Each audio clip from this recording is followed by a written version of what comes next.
কিছু দূর আসার পরে ওই যে একটা ব্রিজ আছে, মাছবাজার ব্রিজ বলে, যে নতুন একটা ব্রিজ হইতেছে, পাশে একটা রেল ব্রিজ আছে। একজন দুইজন ভদ্রলোক বলছে আপনারা কেমন গাড়ি চালান, কিছু আমাদের লোক বাইরে আসছেন, দাঁড়ান। তো বললাম ভাই লোক পারলাম কোথায়, আসলাম তো নিরিবিলি 20-25 চালায়। এই কথা বলার পরে বললো তো নামেন আপনি। আমি গাড়ি থেকে নামার পরে ওই ব্রিজের পাশে একটা ইয়া আছে, ওই আপনার সোয়ামিল আছে, লাল গেট তালা মারা থাকে সবসময়, ওই সোয়ামিলের ভিতরে নিয়ে গেল। নিয়ে যায় আমাকে বিভিন্ন ধরনের হুমকি ধামকি ভয় ভীতি দেখানো, একে একে 3 জনকে নিল, আমার ড্রাইভারকে নিল, ফোন সিজ করে নিল, আইডি কার্ড নিল, সবই নিল। তারা বিভিন্ন কিছু যাচাই বাছাই করে বললো তোর অনেক টাকা পয়সা আছে, আমাদেরকে নির্দিষ্ট একটা অ্যামাউন্ট 50 লাখ টাকা দিবি। আমি বললাম ভাই এই টাকা দেওয়ার পক্ষে আমার পক্ষে কি সম্ভব, এই টাকা দেওয়ার চেহারা কি আমার?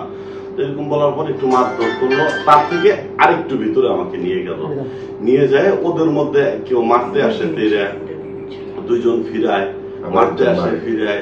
তখন ও বললো যে ভাই অ্যাকাউন্ট নাম্বারটা অন্তত দেন, অ্যাকাউন্ট নাম্বারটা তো পরিবারকে দেওয়া যাবে। আমার এক মামা আছে, উনি খুব বুদ্ধিমতী, আমি বুদ্ধিমান, আমি ওনাকে নাম্বারটা সেন্ড করলাম যে ভাই অ্যাকাউন্ট নাম্বার দেন, কত কি দিতে হবে, 30 লাখ 20 লাখ 20 লাখ টাকা হইলো। তখন ওই অ্যাকাউন্ট নাম্বারটা আমি মামাকে মামা বলি, সেদিন হলো আমি তাকে ভাই বললাম যে ভাই আমি তো এই জায়গাটা রিসোর্ট পছন্দ করছি, তারা আমাকে তা শিখিয়ে দিচ্ছে, যারা রিসোর্ট পছন্দ করছি 5 শেয়ারে নিব, 1 লাখ টাকা দাম, তুমি আবার 20 লাখ টাকা পাঠাও ভাই অ্যাডভান্স। তো এই কথা বলতে উনি কালক্ষেপণ করতে করতে স্যারকে জানাইছে। স্যার তখন আমার পুলিশ সুপার মহোদয়কে জানাইছে, পুলিশ সুপার মহোদয় আমার হোয়াটসঅ্যাপ নাম্বারে কল দিচ্ছে 2-3 বার। তো আমার নাম্বারে যত কলই আসতেছে ওরা ওই ট্রু কলারে চেক করতেছে। যখন দেখছে পুলিশ সুপার মহোদয়, অতিরিক্ত পুলিশ সুপার মহোদয় কল দিছে, তখন ওরা আস্তে আস্তে একজন দুজনকে সরতে থাকলো। এক পর্যায়ে ওরা আমাদেরকে বললো যে ভাই আসেন রাস্তায় যাই কথা বলি। এর মধ্যে আমাদের খাবার এনে খাওয়াইছে, ওষুধ খাওয়াইছে, বিভিন্ন গোপন তথ্য দিতেছে, আমরা বাড়ি কি করি, কোথায় কি আছে, তারা আমাদের সমস্ত ডিটেলস তথ্য কালেক্ট করছে।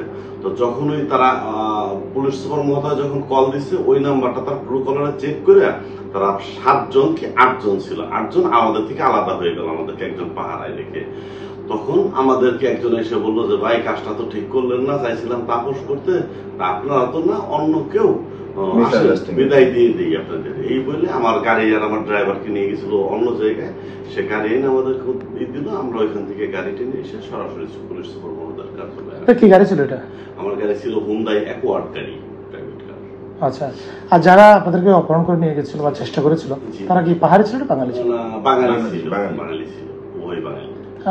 মানে আপনাদের সম্পর্কে তারা কিভাবে জানলো? আমাদের সম্পর্কে কিভাবে জানলো তা বলতে পারবো না, তবে আমাদের সম্পর্কে তাদের স্টাডি করা, তারা আমাদের সম্পর্কে ইন ডিটেইলসই জানে, তারা টুকিটাকি সবই জানে, আমরা কোন হোটেলে ছিলাম, কি খাইছি। এবং এটাও বলছে যে আপনাদেরকে 3-4 দিন আমরা নজরদারিতে রাখছি।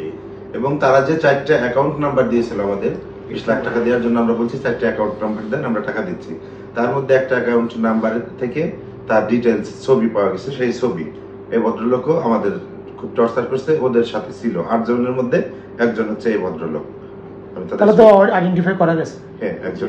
আমি তাকে চিনি না, এই অ্যাকাউন্ট নাম্বারটা উনি আমাকে দিছে, উনি আমার ফোনে টাইপ করে আমার রিলেটিভকে পাঠাইছে। এই বলতোই ঠিক ছিল, যখন পুলিশ সুপার মহোদয় ফোন দিছে তখন উনি নাম্বারটা রিমুভ করে দিছে আমার কাছ থেকে।